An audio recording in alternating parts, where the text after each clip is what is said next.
Hello, everybody. This is B, and we are back. And it's been so long, but I did finally find my book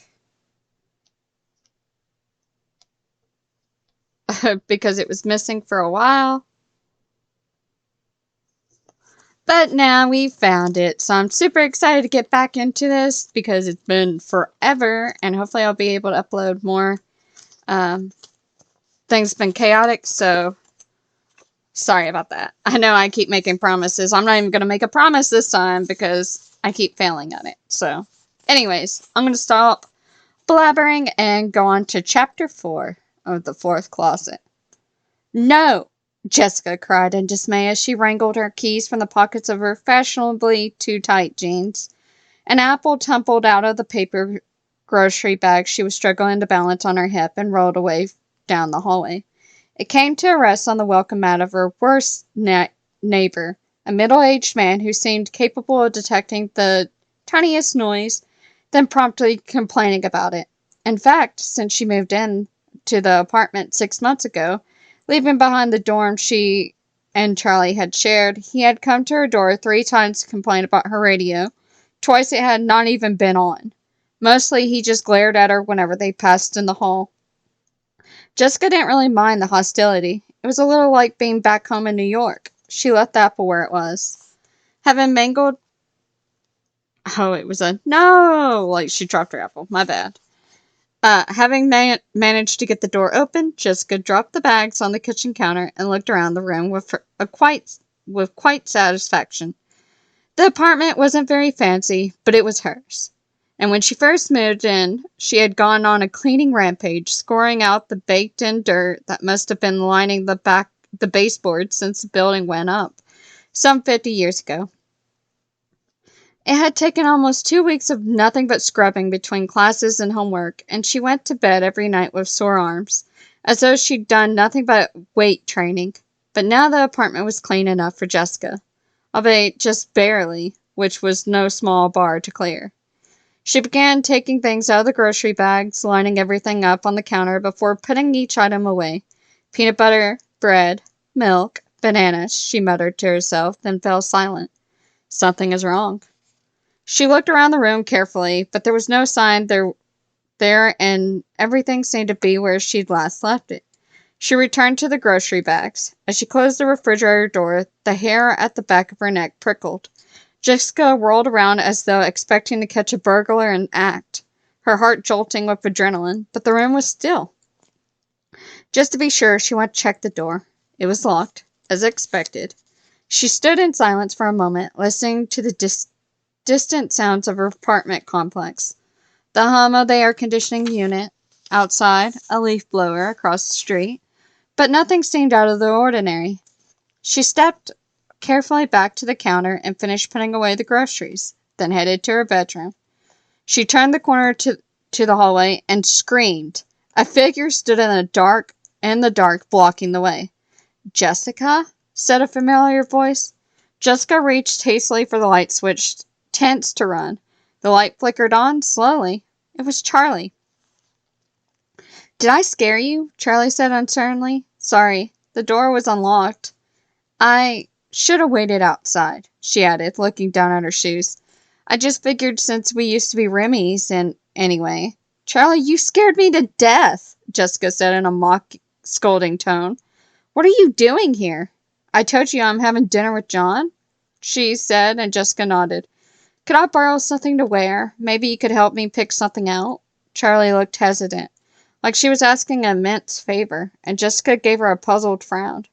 "Yeah, sure, of course." Jessica tried to calm herself. "But, Charlie, it's not like you need my help choosing an outfit these days." Jessica gestured at Charlie's clothing. She was wearing her habitual combat boots, or a more elegant version of them, but she had paired them with a medium-length black skirt and dark red, scoop-necked blouse. Charlie shrugged and shifted her feet. "I just think he might like me better if you help me pick an outfit, instead of me dressing myself, you know? John doesn't seem to like my new look." "Well, Charlie..." Jessica stopped, choosing her words carefully. "It won't do either of you any good to pretend nothing has changed," she said firmly. Wear what you have on. You look great. You think so? Charlie said, looking doubtful. Yeah, Jessica said. She brushed past Charlie to go into her room, stepping cautiously past her, and Charlie frowned, pausing in the doorway like a vampire waiting for an invitation. Jessica looked at Charlie and was suddenly set at ease, as if their friendship had never been interrupted. Jessica grinned. So, I mean, are you nervous? She asked, going to her dresser for a hairbrush, and Charlie came in and sat down on the bed. I feel like I have to prove something to him, but I'm not sure what, she said, tracing the flower design on Jessica's bedspread. You were right, by the way. Jessica turned around, brushing her hair absently. He wants to see you tonight. I think that's a great start, she offered. Just let him spend some time with you. He's been through a lot. Remember, from his perspective, he saw you die, right in front of his eyes. Charlie laughed, a soft, forced sound, then was silent. I'm just worried about him. I can't even help him, because... She broke off. Jessica, do you remember him telling me something important that night? Something in her tone changed. It was subtle, just a hint of strain. Jessica kept her expression neutral, pretending not to notice. Something important? Jessica asked. Something that I would remember? Should remember? She kept her eyes on the bedspread, still tracing the pattern like she was trying to memorize it. Jessica hesitated.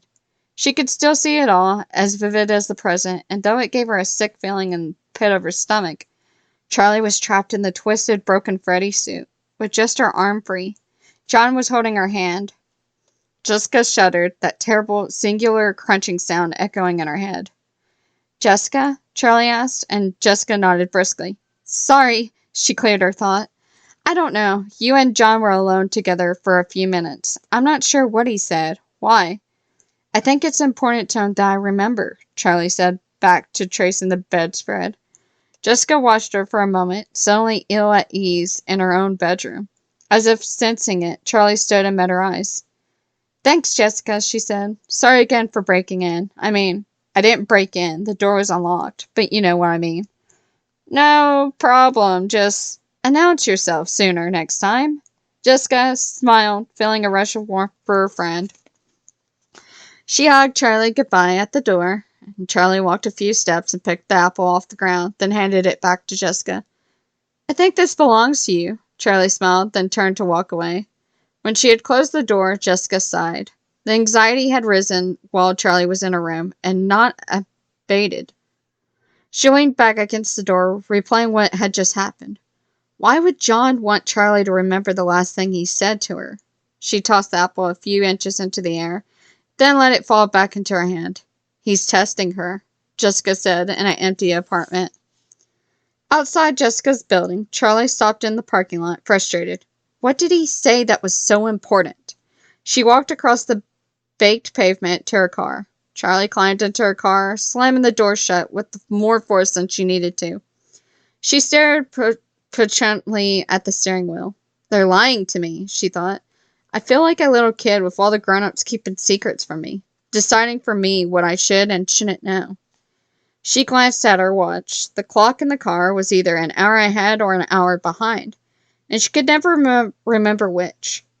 She had about 20 minutes before she had to meet John. I can't show up early, she said plainly.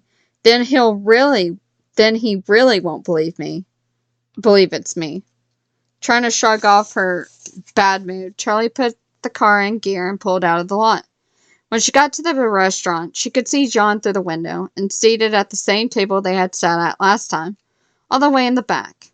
He was staring into space as if he were in deep thought, or completely zoned out.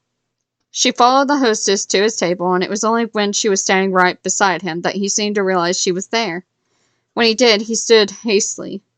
Charlie started to move towards him, but he sat back down, and she quickly sidestepped and did the same. Hi, she said with an awkward smile. Hi, Charlie, he said quietly, then grinned suddenly. You dressed a lot nicer than last time we were here. It probably just seems that way because I'm not covered in dirt and blood this time, Charlie said lightly. Right, he laughed, but there was a quick instant of appraisal in his eyes. That was a test. The thought sent something cold through the pit of her stomach. She had known it would happen, but knowing did not make it easier to have his eyes, usually so warm, look at her with calculation. What was that movie we saw? John asked, seeming to fumble at an answer. Last time I visited, we went to the theater down the street, didn't we? It was on the tip of my tongue. Zombie versus zombies, Charlie said. Right, I knew it was about zombies, John said thoughtfully. So, what have you been doing since then? Charlie asked, attempting to shift the topic. Are you still doing construction work? Yeah, John said, then cast his eyes down to the table. Actually, maybe not. I just got fired. Oh, Charlie said. I'm sorry. He nodded. Yeah. I mean, it was my fault. I showed up late, and then there was some other stuff. But I really liked that job. Well, it was a job at least. There have to be other building sites, Charlie said. Yeah, I guess. He looked at her searchingly, and she looked back, trying not to shrink under scrutiny. Believe me, she pleaded silently. What will it take for you to believe me? I've missed this, she said instead.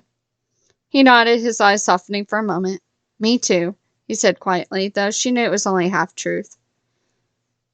You know, I didn't leave because of... It wasn't because of you, Charlie said. I'm sorry if it seemed like it was. I just had to get away from everything and everyone. Are you folks ready to order? The waitress asked brightly.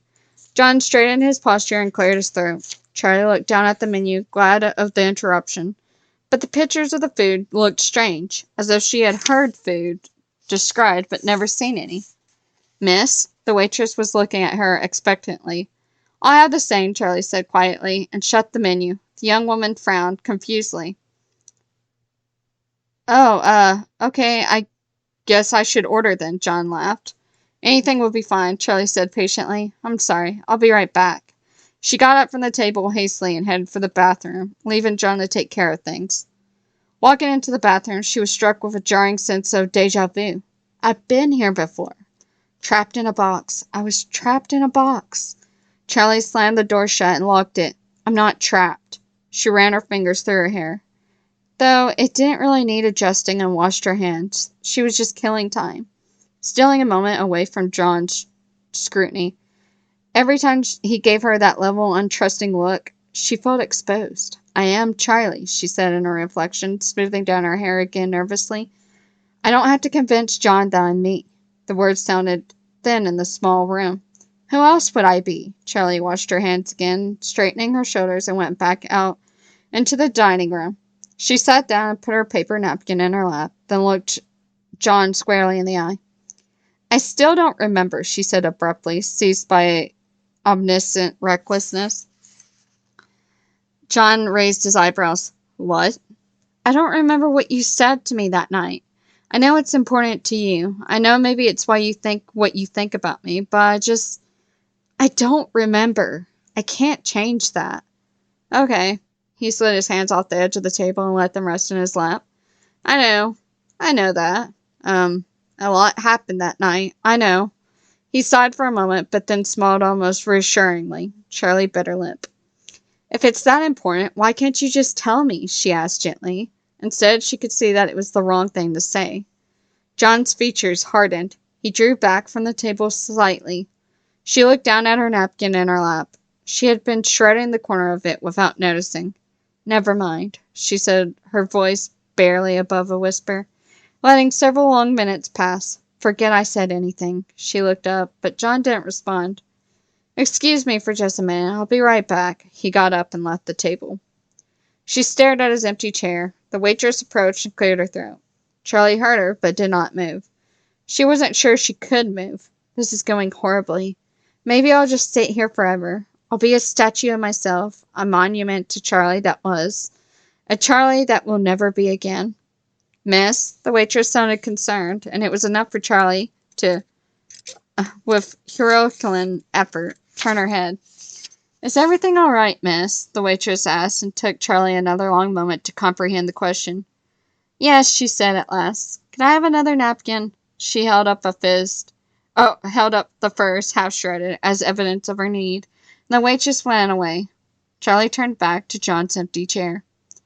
He slid back into view and sat down, breaking the line of her vacant stare. Everything okay? He asked. She nodded. The waitress is giving me another napkin. She gestured vaguely in the direction the waitress had gone. Right. He opened his mouth to go on, but before he could speak, the waitress returned, carrying Charlie's napkin, along with their food. They were both silent as she placed it in front of them, and John smiled at her. Thanks, he said. Charlie stared at her plate. It was some kind of pasta. She took her fork carefully, but didn't start to eat. Can I ask you something? John finally said, and she nodded eagerly, setting the fork back down. He took a deep breath. That night, how did you survive? I mean, there was so much blood. He stopped at a loss of words. Charlie looked at him, at the familiar face that somehow turned against her. She'd been trying to piece together a story for him, but now she just spoke. I don't know, she said. There's time missing when I try to think about it in my mind. Flinches away, like it hit something sharp. The distance in John's eyes faded a little as she spoke. I've been in a suit before, she went on. I think I must have figured out how to get away somehow, or at least how to position myself. She looked anxiously at him, and his gaze sharpened. I still don't understand. How did you manage to get away undamaged? He looked her up and down again, seeming to examine her. Charlie's breath caught in her throat, and she turned away from him, staring fixed out the window of the parking lot. I didn't, she said tightly. John didn't answer, searching Charlie's half-turned face for a spark of something he could recognize, or not recognize. She was saying all the right things, in all the right ways, and her hints, more than hints, at the unshakable trauma she had gone through the night made his stomach clench. As she dazed off into the middle distance, her jaw was clenched. She looked like she was fighting something off, and John was seized with a sudden urge to go to her, to hold out his hand and offer help. Instead, he picked up his fork and began to eat, looking down at his plate instead of her. She knows what I'm doing, he thought, chewing grimly. She's giving me the right answers. Some detective I turned out to be. John took another bite and stole a glance at her. She was still looking off at the parking lot. He swallowed and cleared his throat. Before he could speak, Charlie turned back to him. After that night, I had to get away, she said. Her voice was hoarse and her face was strained. Her features seemed harsher than before. I had to leave everything behind, John. Everything.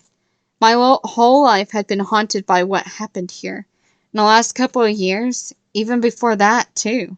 It's just been my whole life. She met his eyes briefly, then looked away, blinking rapidly like she was holding back tears. I wanted to be somebody different. I had to, or I'd go insane. I know it's cliche to think you can change your life if you just change your hair and your clothes. She gave an ironic half smile and flipped her long hair over her shoulder. But I couldn't be your Charlie forever. That naive little girl, scared of her own shadow, living in a shadow. Honestly, I don't even know what you saw in that girl. Selfish, scatterbrained, pathetic. She said the last word so casually that she almost shook with it. Sour look coming over her face, as if loathing for her past self had overwhelmed her. I never thought you were any of those things, Sean said quietly and looked down. He ran his fork along the rim of his plate, not knowing what to say. He made himself look up. Charlie's face had softened, and now she seemed anxious. But it's still me, she shrugged, her voice breaking. He couldn't answer it. He didn't know where to start. Charlie bit her lip.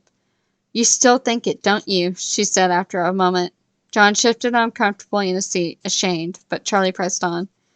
John, please, I don't understand. If you think I'm not me, then what do you think?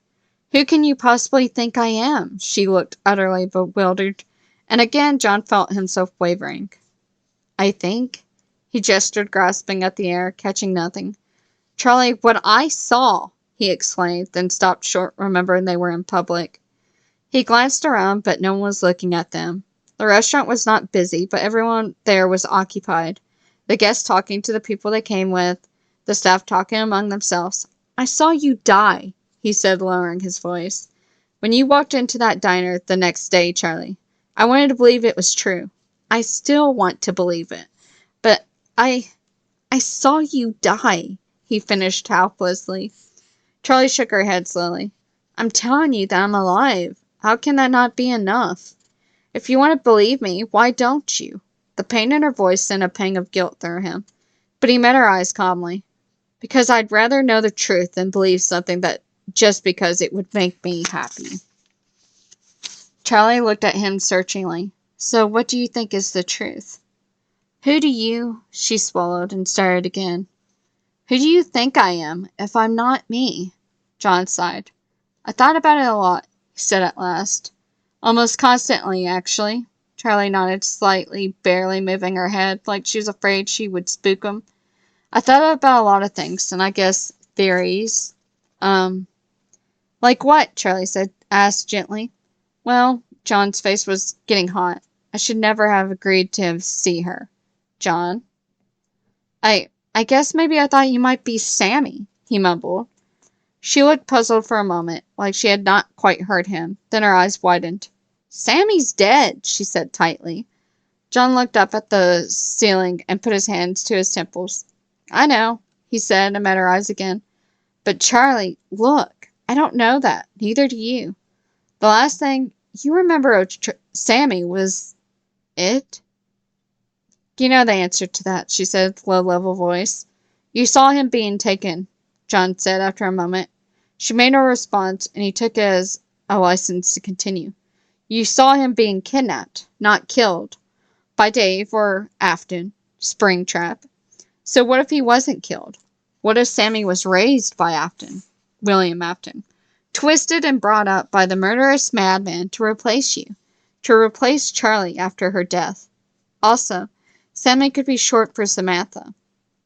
I forgot that part. Sammy could have been a girl all along. Charlie was motionless across the table. She scarcely looked like she was breathing. I know how it sounds when I say it out loud, John added in a rush. That's why I mostly don't. Charlie had covered her face with her hand, and her shoulders were shaking. He broke off as she looked up. This time she was laughing. There was a manic edge to it, like it might turn back into crying at any moment, but John tentatively tried to smile. Oh, John, she said at last, I don't even... You know that's crazy, right? Is it crazier than anything else we've seen? He argued without much conviction. John, you took me to see the grave yourself, remember? John paused and looked confused for a moment, trying to reconcile what he'd just heard. You took me yourself to Sammy's grave. I took you to the cemetery, but I never saw Sammy's grave. Or your father's, John corrected. Then go look sometime. Charlie's voice was patient. John felt immediately foolish. Aunt Jen warned me not to come back to Hurricane. Charlie looked down at the table. She's 3 for 3 at this point. Have you heard from her, by the way? From your aunt? John asked, disconcerted by the sudden change of subject. I figured you were living with her after you moved out of Jessica's place. Yeah, Charlie said. You were living with her? Have you seen her? Why would I have seen her? John asked slowly, suddenly feeling a bit lost in the conversation. He had seen Jen twice, once as a child and once on the terrible night, crouched beside the twisted, broken Freddy suit in a pool of Charlie's blood. But Charlie didn't know about either. You know, I've never actually met her, John said, watching Charlie's face. Her expression was pensive and did not change. I just thought she might try to get in touch, Charlie said idly. Okay, I'll let you know if she does, John offered. Please do, thanks, Charlie said. It was only then that she seemed to register his confusion. I haven't seen her in a while. She rescued me that night, she said. She took me home and cleaned me up, made sure I was okay. She flashed John a quick half-smile, and he returned it warily.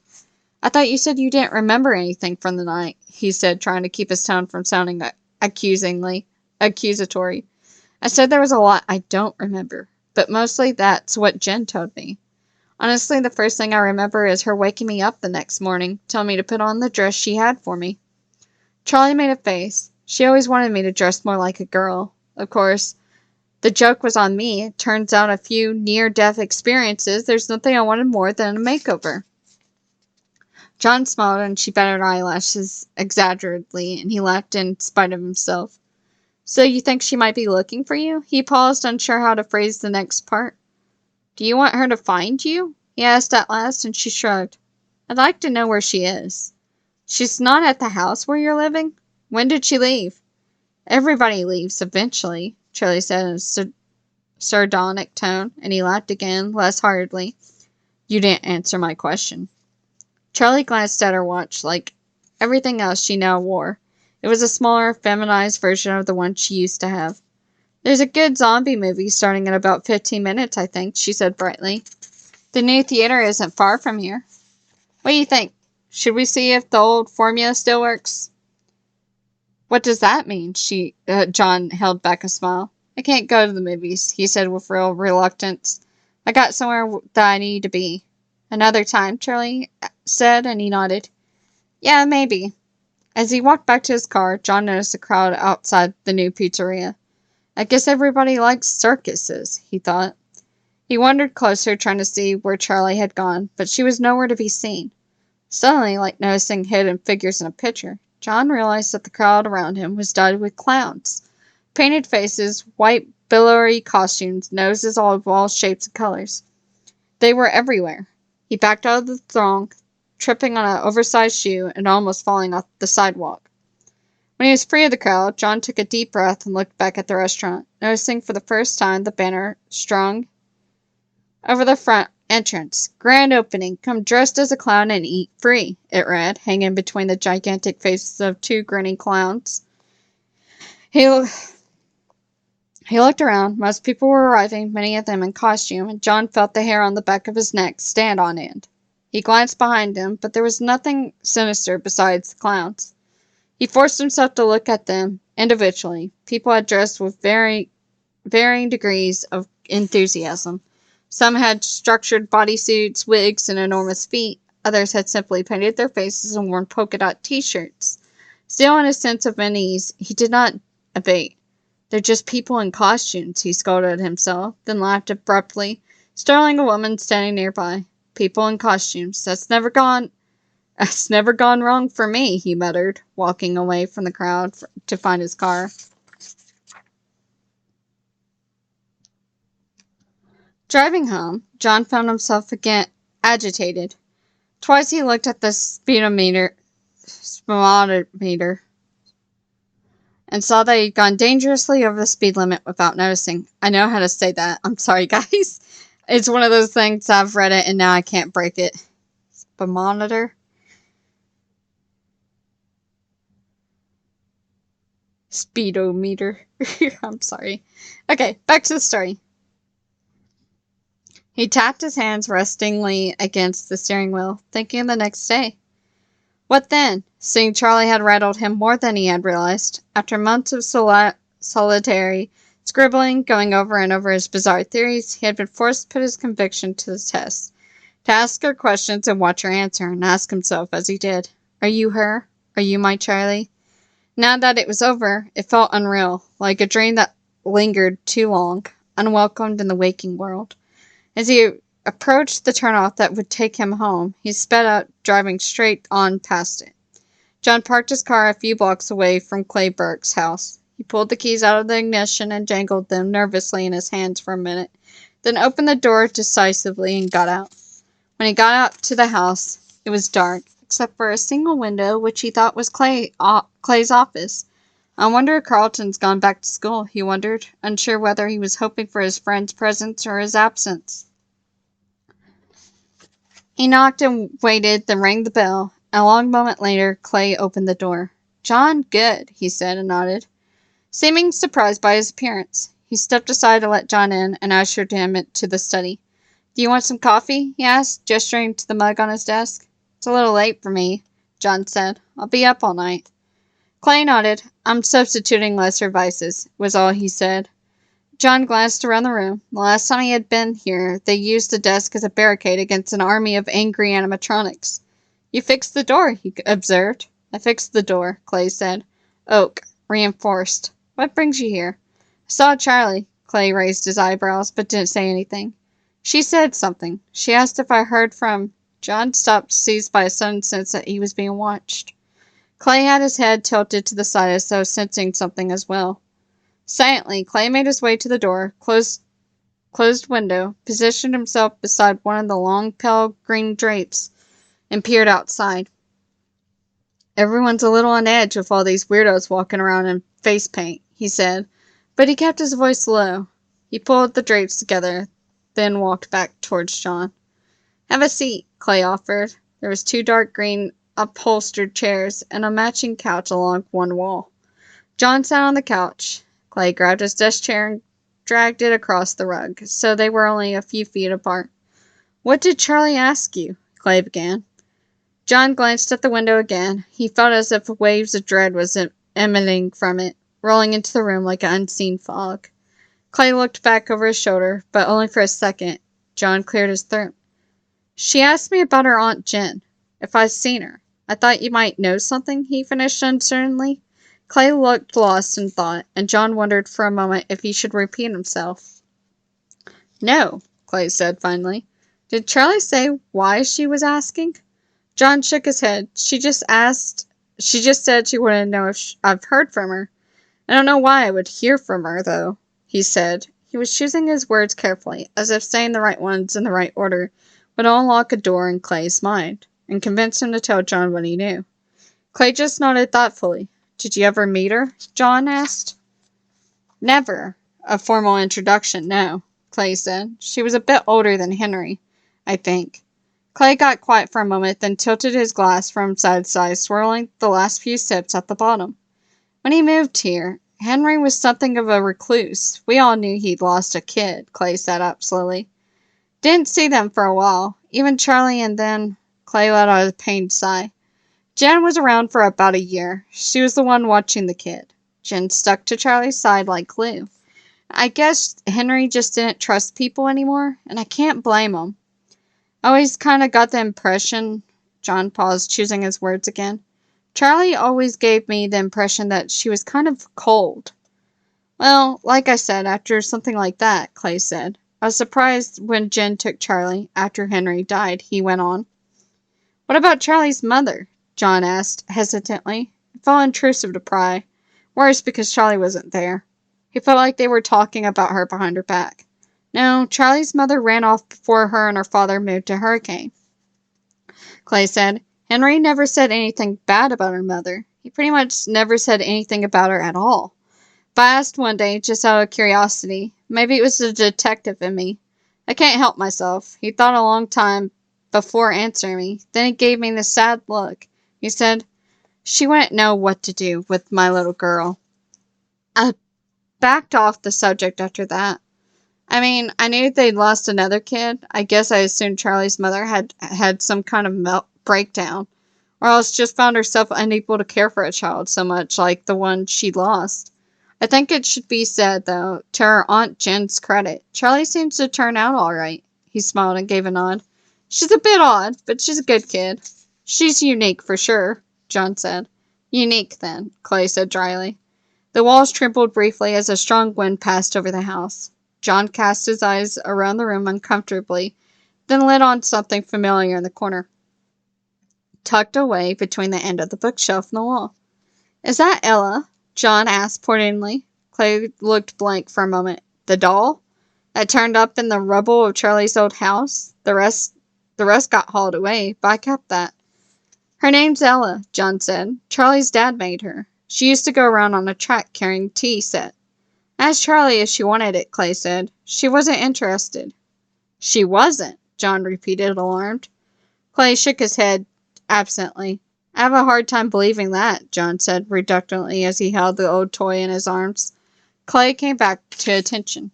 Well, tell her if it's here if she ever wants it. I will, John said, setting the doll back down. Clay glanced out the window again and looked preoccupied. Is something wrong? John asked. No, not at all, he said. John raised his eyebrows. Are you sure about that? Clay sighed. A child was abducted this morning. What? A little girl. She disappeared sometime between midnight and 6 a.m. Clay was Clay was stone-faced. John searched for words and came up empty. It's the second one this month, Clay added quietly. I haven't heard anything about that, John said. He glanced at the window again as the wind began to howl outside, then looked back at Clay, and immediately the knot of fear took up its post behind his head again. Do you have any leads? John asked, the first question that came to mind.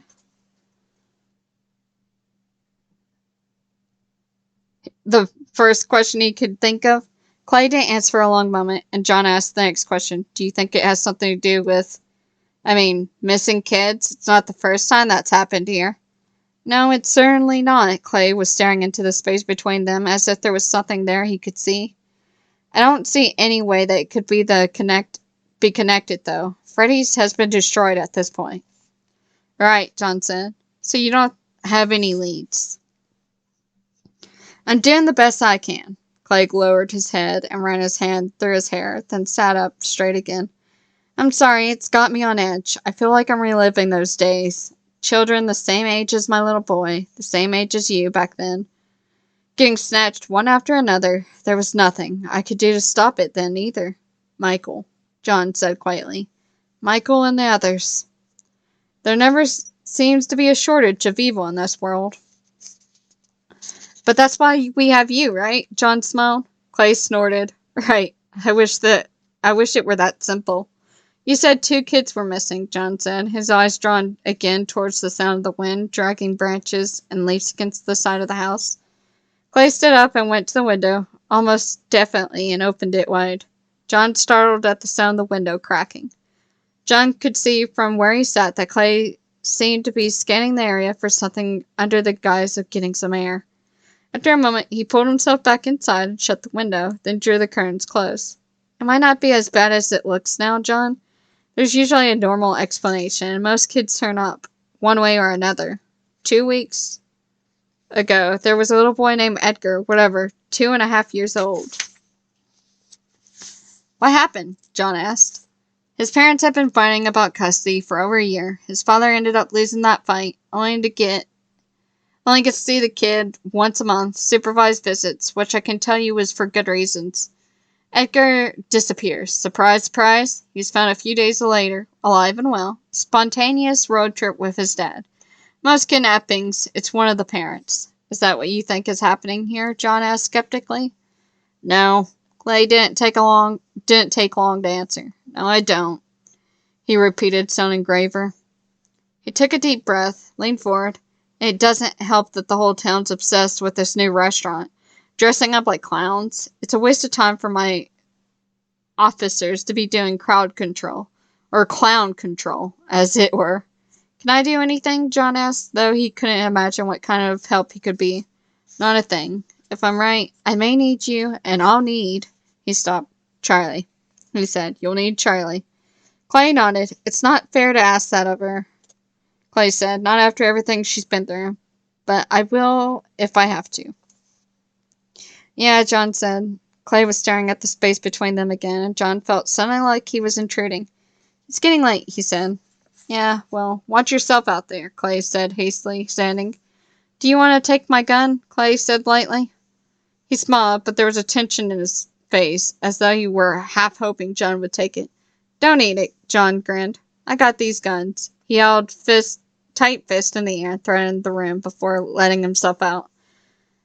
Okay, tough guy. See you soon, Clay said grimly. John started back towards his car. It was pitch black now. It had been dark when he arrived. He realized, but now he noticed it. The street lamps didn't go far. The pools of light beneath him swallowed up only a few feet out. His footsteps landed hard, and there seemed to be no way to quiet them.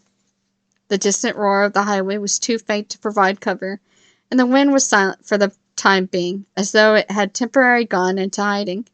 Something moved a few yards ahead of him, and John stopped dead. Coming down the road was another custom moviegoer, but there was something off about this one.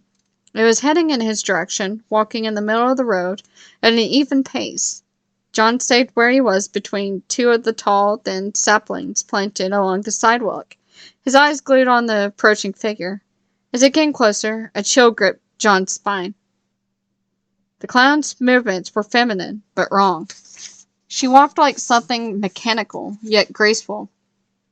His breath caught in his throat as the clown glided towards him like a wraith. The creature was staring straight ahead as it passed. John waited, hoping to stay out of line of sight. As she grew closer, however, her eyes drifted towards him. Her head turned only slightly, as though she to acknowledge his passing. John stared back at her, admiring the sleek and controlled beauty of her face, split down the middle through some trick of costuming. John instantly took a step back. He had seen monsters before and prepared to run, or fight, if necessary, but just as his heart began thudding against his chest, she looked away again, and slipped back into the dark as gracefully as she appeared. John watched for a moment, then continued to his car. He checked his rearview mirror, but there was no one in sight. As he drove home, he checked the mirror more often than he needed to. His thoughts kept returning to those shiny, penetrating eyes. The clown had looked at him like she knew him, like she could see right through him. "Relax," John said to the empty car. "It was just some weirdo in a costume." Saying the words aloud, however, did not make them any more convincing. Clay went back to his office and stopped by the window, drawing aside the curtains slightly to make sure John had made it around the corner and out of sight. Clay sighed. He sat down at his desk, picked up the case file on the second missing child, and began to review it. The information he needed just wasn't there, but it didn't stop him from returning to it over and over again. His officers had diligently done their jobs. They'd gone to the right places, talked to the right people, and asked all the wrong questions. They just don't know what I know. There was a sound from down the hallway, a distinct creak. Clay's eyes lifted, and he set the file carefully back on his desk. "John?" he called, but there was no response. With practiced calm, Clay quietly reached for the gun he kept in his holster under his desk and flipped the safety off. He went to open the office door and paused, listening for another noise from the dark hall. Nothing came. Clay pulled the door shut, snapping the deadbolts into place. Clay stepped back into the center of the room and stood listening. A moment passed in silence, and his eyes dropped, his shoulders feeling at ease, but suddenly his eyes lifted again, and his jaw clenched. He took one deliberate step back, focusing directly on the center of the door ahead of him. He lifted and steadied his gun and took aim. Several minutes passed, but Clay's eyes never wavered. There was something in the hall. John let his front door fall out. Oh my God, sorry. John let his front door fall shut behind him with a heavy thud and tossed his keys on the kitchen counter. He sat down heavily on the couch, letting his head fall back, weighted down with fatigue. After only a moment, he lifted his head back up. The strange noise was coming from his bedroom again. It sounded a little like the sounds of a rabbit's head had been making, but something had changed, though he couldn't pinpoint how.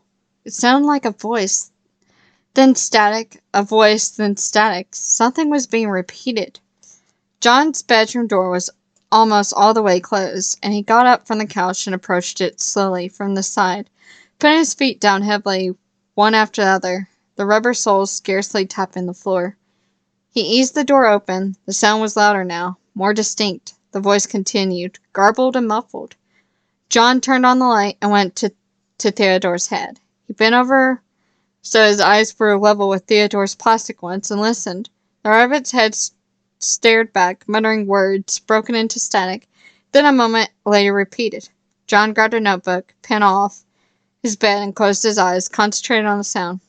After a minute, he began to hear words. "Shining?" John whispered.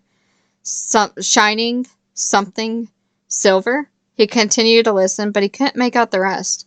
John gritted his teeth and opened his eyes, glaring at the stuffed rabbit's head, as it continued to repeat the same incoherent phrase. John drew in a long, deep breath, then let it out, trying to release the tension in his neck, his jaw, and his back. He sat down on the bed, put the pen and paper down, and closed his eyes once more. Just listen. The sounds repeated again. Suddenly they resolved like song lyrics after a thousandth play. John understood. Shining star, silver something, silver reef, shining star, silver reef, shining star, silver reef, Theodore repeated.